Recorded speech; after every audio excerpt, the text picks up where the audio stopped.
Hi everyone, welcome back to my channel. And this week we're going to do a child's portrait, and these are the tools that you will need: a photo, and I'll talk more about that in a minute.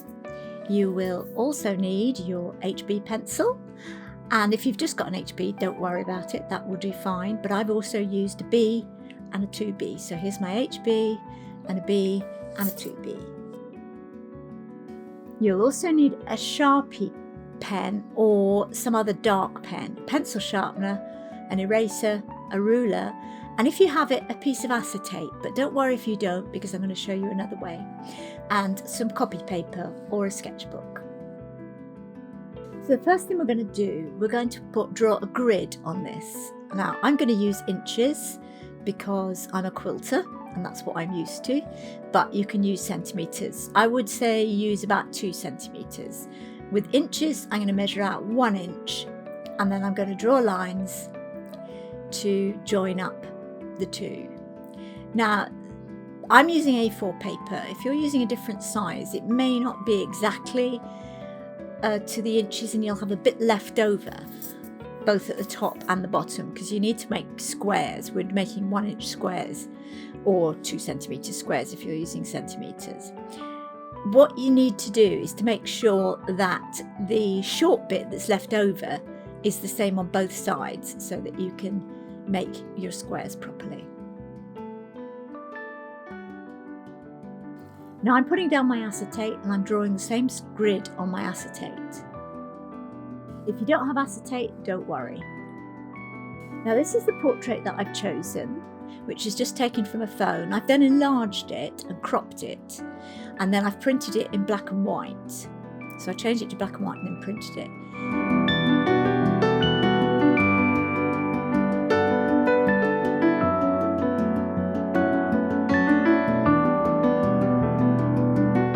Now if you've got the acetate, you can just put it over the top of your photo and tape it down. If you haven't, then we're going to draw a grid on top of the photo.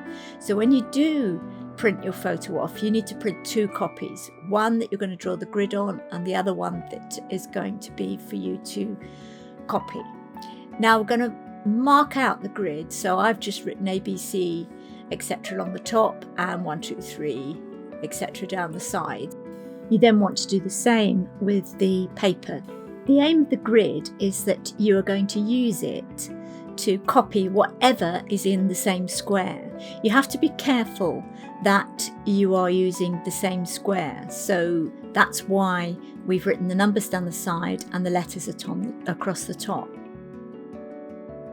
So whenever you do this, think about where in the square each bit enters the square and where it leaves the square. So I always think of the squares in sort of like, is this halfway up, halfway down, is it a quarter, a third, and try to get it the same on your drawing. And that's the way that you actually get a drawing which corresponds to the photo, and you get everything in the correct place. The reason we drew the lines on a piece of paper, plain paper, first of all, was to put it underneath your drawing, then you wouldn't have to draw a grid actually on your paper that you're drawing on. But this only works if your paper is semi-transparent. So if you're using quite a thick paper, then you will have to draw actually the grid on your drawing. So if you have to do this, you need to draw the lines actually on your drawing paper very faintly, because we're going to erase them at the end. Now I have actually put the paper that I drew the grid on with this Sharpie pen, I've put underneath as well, just so that you can see it. But I have drawn the lines on my drawing paper as well, and you will see later on how I erase them. So again, always keeping in mind where things are in that grid on the photograph. I'm sorry, I do really feel that I have rushed this, but my video was like 3.5 hours long, and so I've tried to speed everything up, but maybe I should have just split the video into 2 halves. But I will go over it again. I will do another portrait one, so don't worry. But if you can see here, how I am looking at where in that box the eye comes, the eye socket, and the forehead, and the hair, everything. So I'm always using the photo and seeing where things are actually in the box, and then transferring them onto my drawing paper.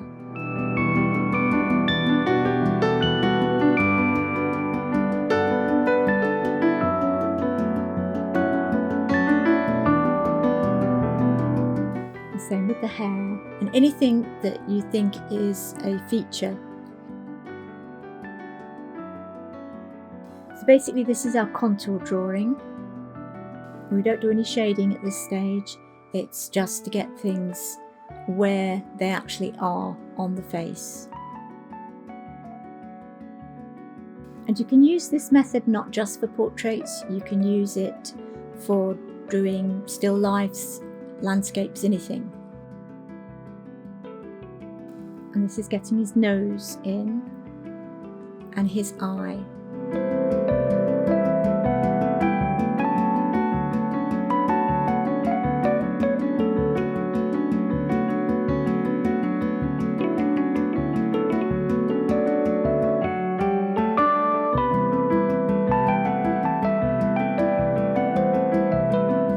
Always following the box.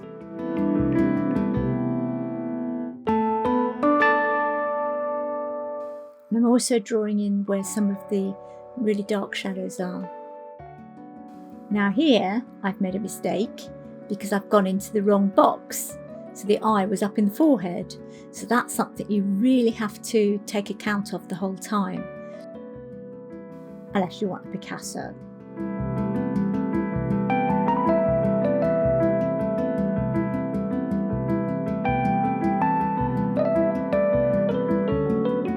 Just drawing the outlines and things that will help you when you come to shade in.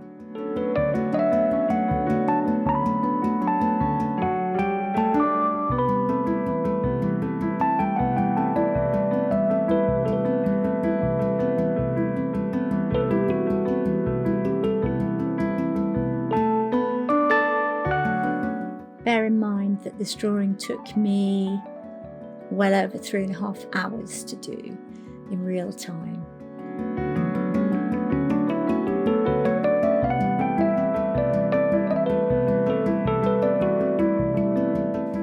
And again, don't forget to put where the highlights are and the shadows.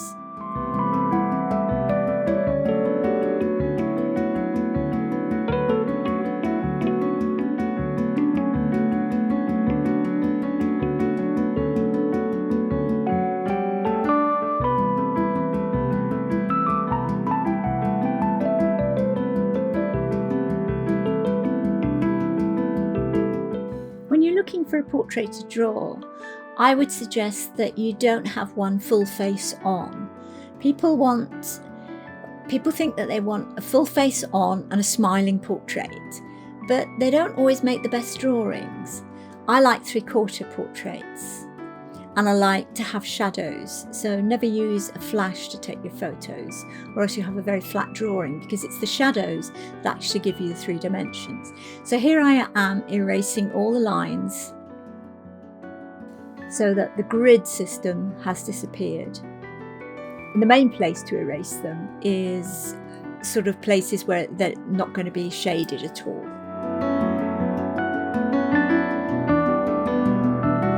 And after you have erased them, you will probably have to go back in and just refine some of your outlines again that get lost.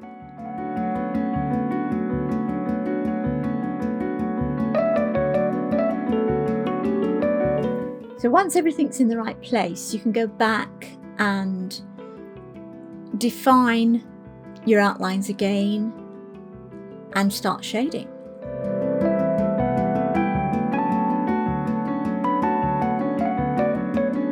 This stage you're putting in more detail. But although this is one shading stage, don't think that this is the end, because you're going to come back again, maybe again, to darken things. because I've already looked at the photo and decided that the darkest things on the photo are his eyes, not the whole eyes, but part of the eyes, and the eye sockets are very dark as well, and the hair behind his ear, and also around down by his neck behind his collar, and part of his collar is quite dark too. And the lightest things are the highlights in his eye, plus the highlights also on his face from the sun and in his hair. So those will stay the white of the paper.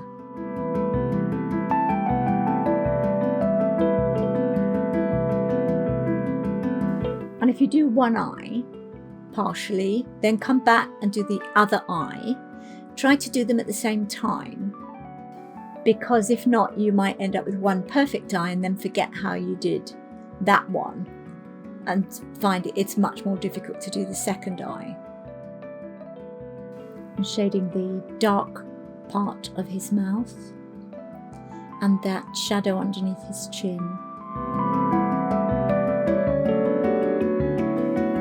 All these shadows and shadings will be darkened again. This is just the first stage telling me where they are.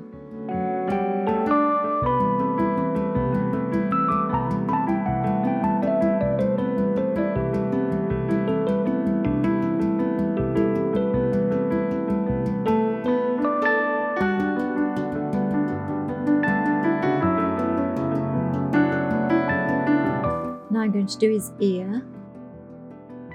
People get very scared of ears, but I actually love them. I love the shapes. Don't think, oh, I'm drawing an ear. Just try to think of it abstractly and in shadows and lights. And it's much easier then, as with everything, if you don't define what the object is and just draw it as an abstract, it's much, much easier. So just see the lights and the darks.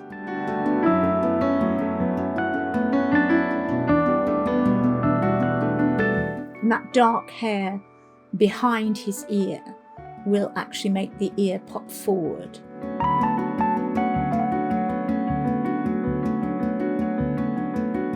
And at the moment I'm just using my HB pencil.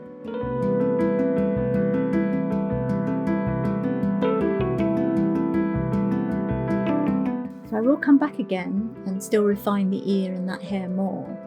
This is just the first layer.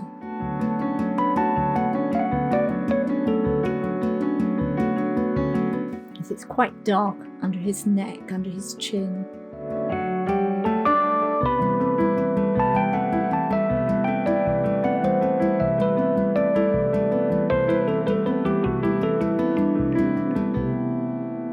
And here the collar is very dark.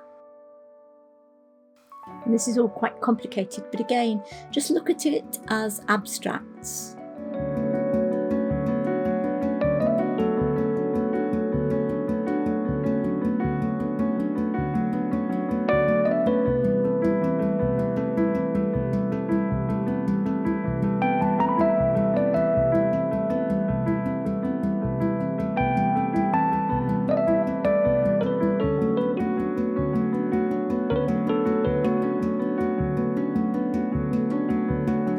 And this is my eldest grandson, whom obviously I haven't seen for quite a few months now. But he's looking out at his favourite thing, the trains and the steam train, which isn't running at the moment. And I expect he's wondering where it is and why it's not there.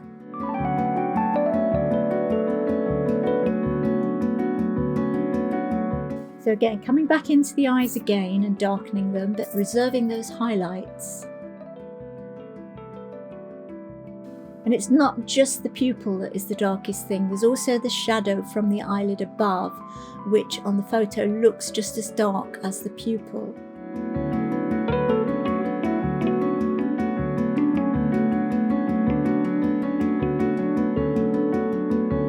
If you look at your photo and screw up your eyes, then you can often just see the lights and the darks, and that is very important.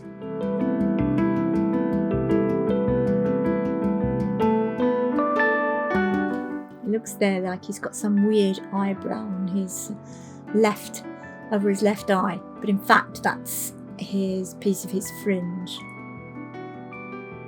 And it's because my photo is leaning over his eye, but it looks so peculiar.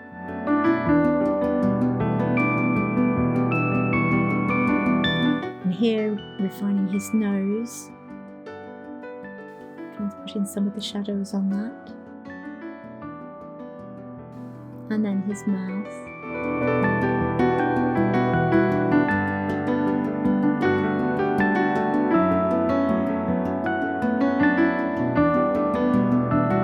And that shadow from his mouth on his upper part of his chin.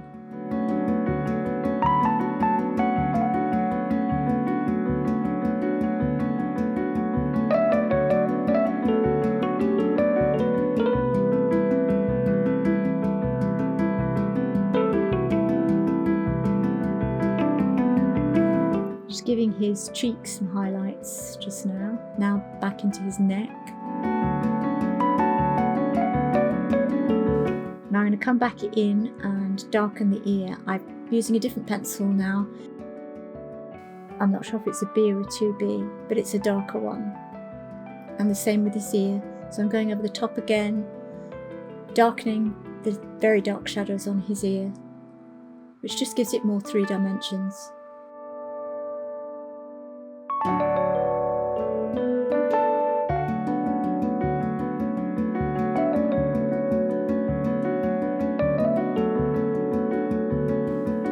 And what's the most important thing about drawing?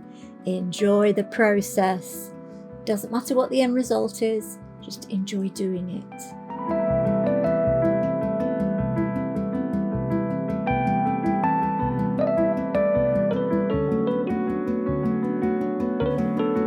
You are learning, and every mark is a learning tool. You can learn far more by putting pencil to paper than watching any video, reading any book. It's doing that teaches you how to do art.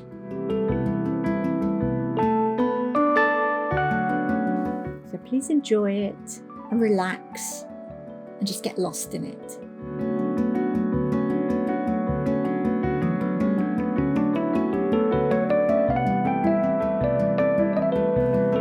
And I'm using my finger just to soften some of the shadows, smudging.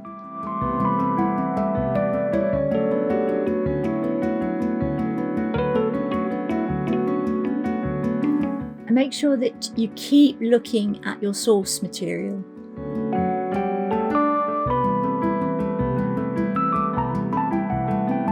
And what is often a good idea is to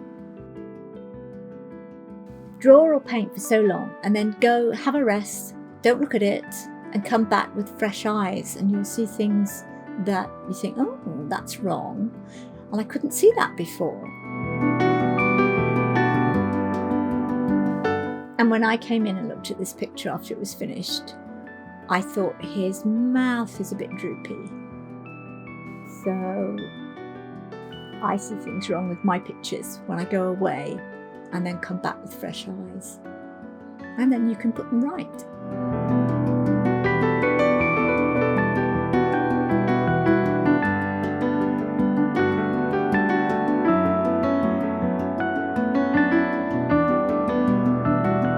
I hope you find it as satisfying as I do.